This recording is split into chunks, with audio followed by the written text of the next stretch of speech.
was the excommunication more to do with the termination of their services, the fact that they were doing something else and not following the rituals and all of that practices of being a Brahmin?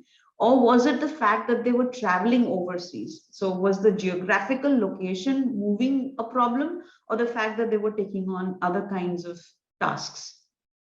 So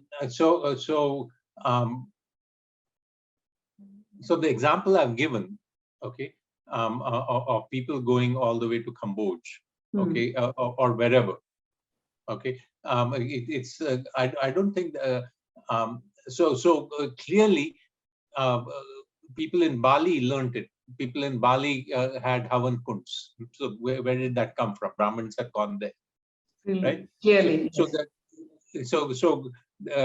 I think there is enough evidence that was not it. It was, you can go as long as you do what you're meant to do. This community does, what this guild does, right? Then we'll support you and you support us.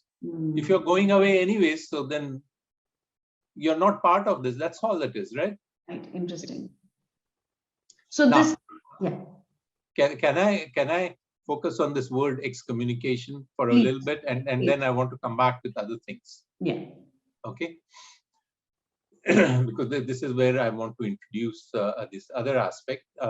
But excommunication is a Christian theological word.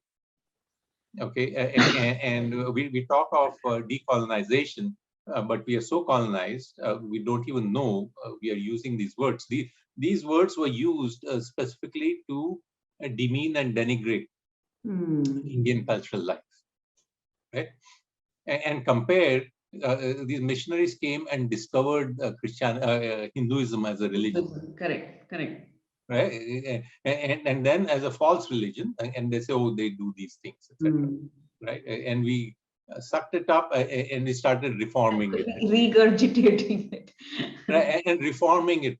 Yeah. Right? Yes, of course. This word excommunication. The root is commune, right?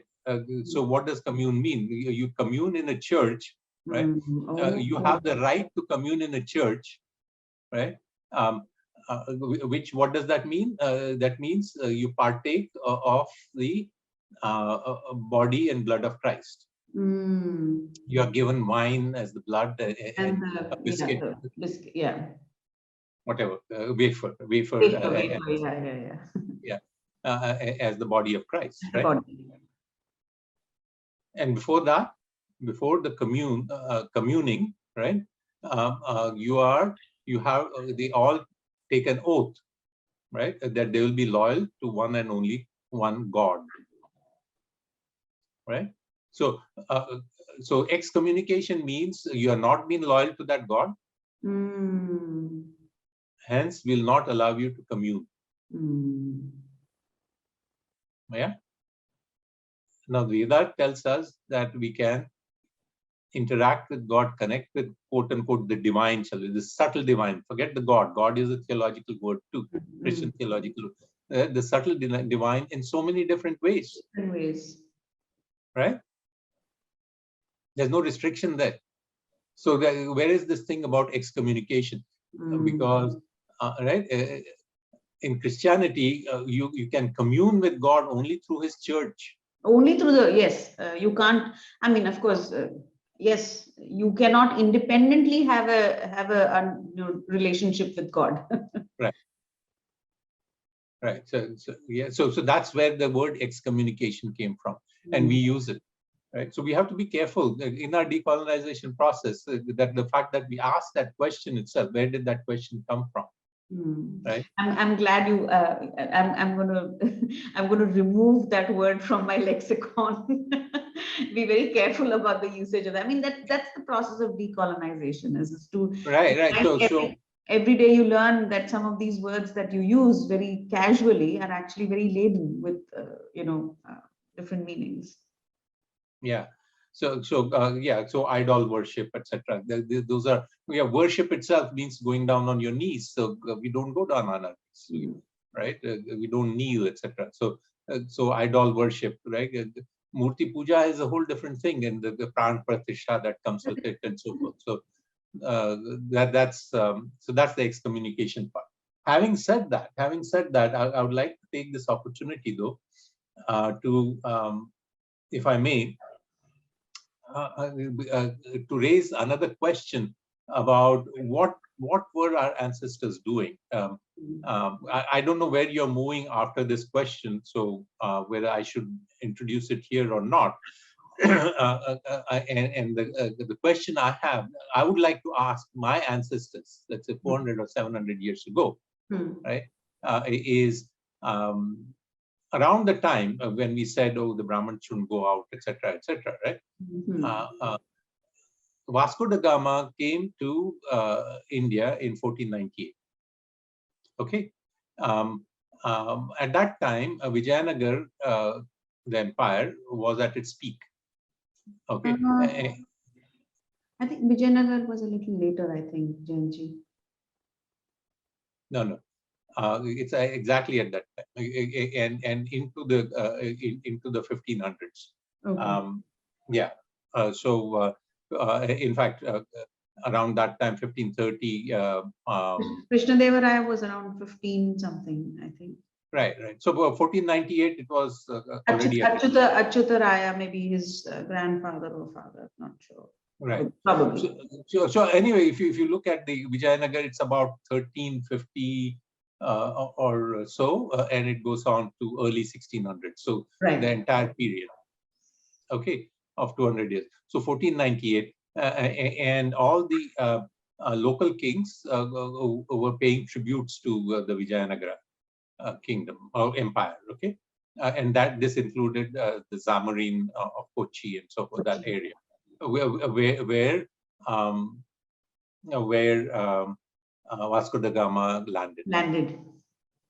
Right, and within 5 years, so he landed, right. He brought the reason he came was for trading, right. Because they were fighting the Islamic wars, wars with Islam, right? And Vasco da Gama was a particularly notorious, violent pirate, and were very successful at leading the Crusades in North Africa. So he was chosen to go out to India, and he comes there, and he leaves 5 Portuguese traders, and along with him on his heels come missionaries. Yeah. Okay. So all this contingent comes. There comes spies. Okay. And what do you see then? Within less than 100 years, right?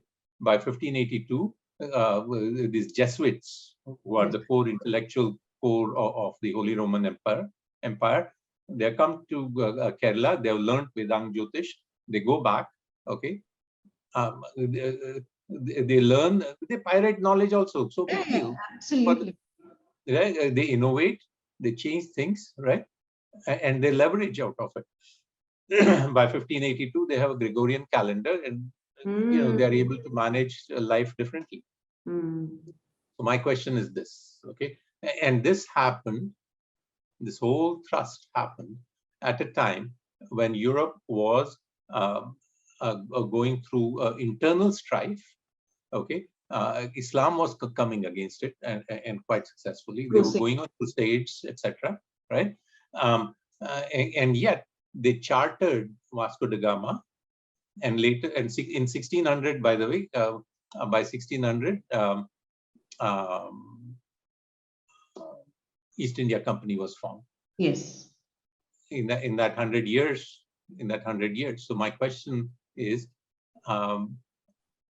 while they sent explorers, traders, missionaries, spies, okay, what did our ruling class do? They were there. I'm also wondering, what were we doing? Right. So, so did we send our missions there? Did we send? I don't know. I mean, I'm open to doing research about it. So if they did send, right? If it did send emissaries, if we did send traders, what happened to those missions, right? How successful were we? We could have done the other thing, right? One of the reasons a less number of Indians went out, right, and everyone made a beeline To to the us. same. You were doing well, right? Just see America. Everyone wants to make a beeline to America, right? Few Americans go out. Absolutely. Very small percentage of Americans even have an Have international been passport. out of their towns or their, little. Within 50 miles, they are born, and Absolutely. right. So we were doing very well, and right, but the American empire always has its eyes all over the place, right? The ruling class makes sure that they have their, hawk-like presence everywhere. right, their intelligence agencies, their military presence, their diplomatic missions everywhere, right? What were we doing, and why did we not do that? That is the question to ask. That's a very, very, very valid question. And what trap did we fall into? Right. So my hypothesis is we fell into the trap of local optima. We were so happy. Complacent, I guess. Yeah. The complacency. Which is a problem that ails us even today.